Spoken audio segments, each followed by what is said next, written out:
NRI family మొన్న దీపావళి పండుగ రోజు అమెరికాలో మన వాళ్ళంతా అల్లాడించారటగా.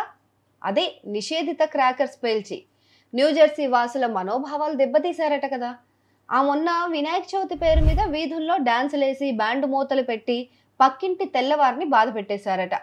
అంటే ఏంటి, ఇప్పుడు అమెరికాలో మేము ఇండియన్స్ పండగలు చేసుకోకూడదా అంటారా? అయ్యో, నేను అలా అనలేదండి బాబు.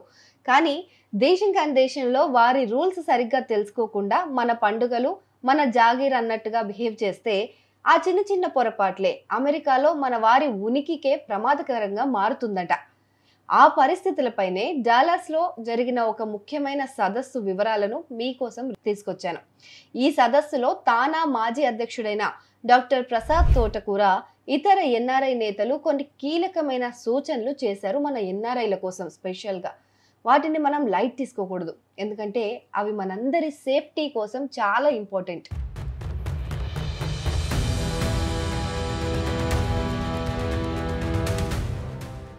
సో ఈ సూచనల్లో మొదటిది ఏం చెప్పారనంటే, అమెరికాలో ఉంటున్న మన వాళ్ళంతా కూడా తెలుసుకోవాల్సిన కొన్ని కీలకమైన పాయింట్స్ చెప్పారు. అందులో ఫస్ట్ది ఫ్లాగ్ ప్రోటోకాల్ కరెక్ట్గా ఉందా లేదా అని మనం చెక్ చేసుకోవాలి. అంటే మనం ఏమైనా చిన్న చిన్న సమావేశాలు, సభలు ఏర్పాటు చేసుకున్నప్పుడు స్టేజ్ పైన కేవలం మన భారతీయ జెండా మాత్రమే ఉండకూడదు. అమెరికన్ జెండాని కూడా అదే రకంగా గౌరవిస్తూ అంతే సైజులో ఒకే ఎత్తులో కూడా పెట్టాలి. సో ప్రేక్షకులకు ఎడమ వైపున అమెరికన్ జెండా, కుడి వైపున భారత జెండా ఉండేలా చూసుకోవాలి. ముందుగా భారత జాతీయ గీతం, ఆ తర్వాత అమెరికన్ జాతీయ గీతం కూడా ఆలపించాలి. భారతీయ జాతీయ గీతానికి నిటారుగా మనం నిల్చొని పాడాలి, అది మనందరికీ తెలుసు. కానీ అమెరికన్ జాతీయ గీతం పాడేటప్పుడు ఆ దేశ జాతీయ పతాకం వైపు చూస్తూ కుడి చేతిని గుండెల మీద ఉంచుకోవాలి. ఇక టోపీలు ఏవైనా ధరిస్తే ఈ గీతాలు పూర్తయ్యే వరకు వాటిని తీసేయడం తప్పనిసరి. సో అది వాళ్ళకు అగౌరవంగా ఉంటుంది. ఇక రెండోది, రోడ్లపైన హంగామాలు చేయకూడదని చెప్పారు. అంటే ఉత్సవాలంటే ఇతరులకు ఇబ్బంది కలిగించకుండా. భారతీయులు ఎక్కువగా ఉండే ప్రాంతాల్లో ఆధ్యాత్మిక ఉత్సవాలు కావచ్చు, వేడుకల పేర్లతో రోడ్లు మూసివేయడం, లౌడ్ స్పీకర్లు పెట్టడం, బాణాసంచాలు కాల్చడం మొన్న చూసాం. సో ఈ నినాదాలు చేయడం అనేది ఇతరులకు ఇబ్బంది కలిగిస్తుందంట అక్కడ. సో మనం గుర్తుంచుకోవాల్సింది ఏంటంటే, ఈ కారణంగా రోడ్డు పైన చిక్కుకుపోయిన ఒక అమెరికన్ తన కార్ దిగి తుపాకీ చూపించిన ఘటన కూడా చూసాం. సో ఇటువంటి జరగకుండా ఉండాలంటే ఉత్సవాలు ఇళ్ల మధ్య కాకుండా సిటీ పర్మిషన్ తీసుకొని పోలీస్ రక్షణతో ఖాళీ స్థలాల్లో లేదా ఆలయ ప్రాంగణాల్లో చేసుకోవడం ఉత్తమం. లేకపోతే మనమే ఉపద్రవాలను కొని తెచ్చుకున్నట్లుగా అవుతుంది.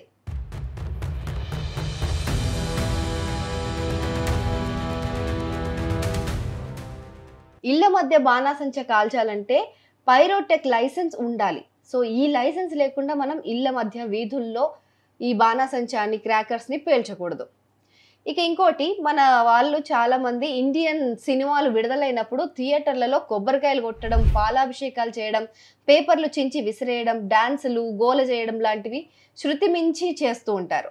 సో ఇదే మూవీ కాంప్లెక్స్లో ఇతర భాషల సినిమాలు చూసే అమెరికన్లు భయపడిపోతుంటారనమాట. సో మనది ఒక రకమైన అభిమానం, కానీ అది వాళ్ళకి తెలియదు ఆ కల్చర్. సో వాళ్ళు దాన్ని నెగిటివ్గా తీసుకునే అవకాశం ఉంటుంది, రకరకాలుగా అనుకునే అవకాశం ఉంటుంది. కాబట్టి ఈ గందరగోళం ఎక్కువైతే పోలీసులు వచ్చి సినిమాను మధ్యలోనూ ఆపేసి అందరినీ బయటికి పంపేసిన సందర్భాలు కూడా మనకున్నాయి. సో ఇది మన గౌరవాన్ని తగ్గిస్తుంది. అభిమానం చూపించడానికి సరైన వేదికను మనం ఎంచుకోవాల్సిన పరిస్థితి ఎంతైనా ఉంది అని చెప్పారు. ఇక ఇంకోటి, రాజకీయ నేతల సందడి కూడా తగ్గించాలని చెప్పారు. అంటే రాజకీయ నాయకులు వచ్చినప్పుడు అభిమానులు హోటల్స్ వద్ద లేదా రోడ్లపైన భారీ ర్యాలీలు తీయడం, అరుపులు అరవడం, కేకలు వేయడం, దీనివల్ల అదే హోటల్లో బస చేసిన అమెరికన్లకు ప్రశాంతత భంగం అవుతుంది. సో ఈ హడావిడికి పోలీసులు వచ్చి అందరినీ తరిమి కొట్టిన సంఘటనలు కూడా చాలా జరిగాయి. సో ఈ అభిమానాన్ని 4 గోడల మధ్య ప్రదర్శించుకుంటే మంచిది అమెరికాలో. సో పబ్లిక్ ప్లేసెస్లో ఇతరుల ప్రశాంతతకు భంగం కలిగించకుండా ఉండడం మన నైతిక బాధ్యత. అండ్ ఇంకోటి, లోకల్ కమ్యూనిటీతో కలిసిపోవడం, అంటే పొరుగు వారితో ఎలా కలిసి ఉండాలనేది చెప్పారు. సో చాలా మందికి తమ పక్కనే ఉండే అమెరికన్ల పేర్లు కూడా తెలియవు. సో అమెరికన్ జనజీవన స్రవంతిలో భాగమవుతూ ఇరుగు పొరుగు వాళ్ళతో కలిసిపోయి వాళ్ళ అలవాట్లను మనం అర్థం చేసుకొని వాళ్ళ ఆచారాలను గౌరవించాలని చెప్పారు. సో అమెరికన్ పౌరసత్వం ఉంటే తప్పకుండా ఓటు హక్కును వినియోగించుకోవాలి అని చెప్పారు. స్థానిక రాజకీయ నేతలతో మంచి సంబంధాలు ఏర్పరచుకోవాలని కూడా చెప్పారు. ఇక అంతేకాదు మనోళ్ళు చాలా మంది డలాస్‌ని డలాస్‌పురం అంటుంటారు. అండ్ ఉల్లాసపురం అనో లేకపోతే రకరకాలుగా పిలుస్తుంటారు. ఇది చాలా పెద్ద సమస్యగా మారిపోయిందంట అక్కడ. సో, డాలస్ నగరాన్ని డాలస్‌పురం లేదా ఉల్లాసపురం అని, క్యారల్‌టన్‌ను కేరళ టౌన్ అని, గంటర్‌ను గుంటూరు అని ఇలా మార్చి మాట్లాడడం అనేది హాస్యాస్పదంగా మారిపోతుంది. సో, అమెరికన్‌లు మన దేశానికొచ్చి మన పట్టణాల పేర్లు మార్చేస్తే మనకెలా ఉంటుంది? అలాంటి మనస్తాపానికే వాళ్ళు గూడా గురవుతున్నారు. సో, అది మనం మర్చిపోవాలి అని చెప్పారు. అండ్ ఇంకోటి వ్యక్తిగత బాధ్యత చాలా ముఖ్యం అని చెప్పారు. అంటే తాగి వాహనాలు నడపకూడదు. అతి వేగంతో డ్రైవ్ చేసి పోలీసులతో వాగ్వాదం అసలుకే దిగవద్దు.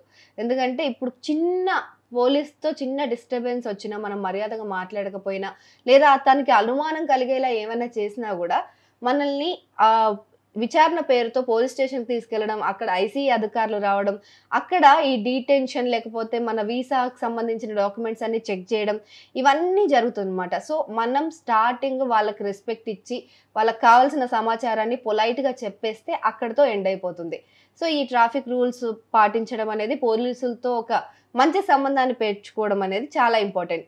అండ్ డిపార్ట్మెంట్ స్టోర్స్‌లో లేదా రెస్టారెంట్‌లలో మొబైల్‌లో అరుస్తూ మాట్లాడడం కూడా మానుకోవాలి మనం.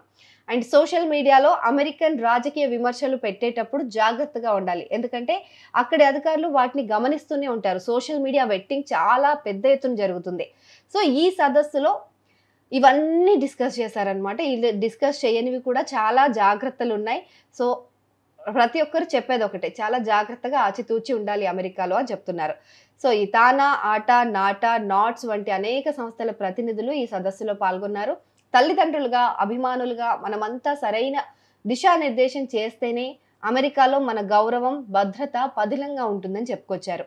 సో, సాధ్యమైనంత ప్రశాంతంగా ఉందాం, గౌరవంగా.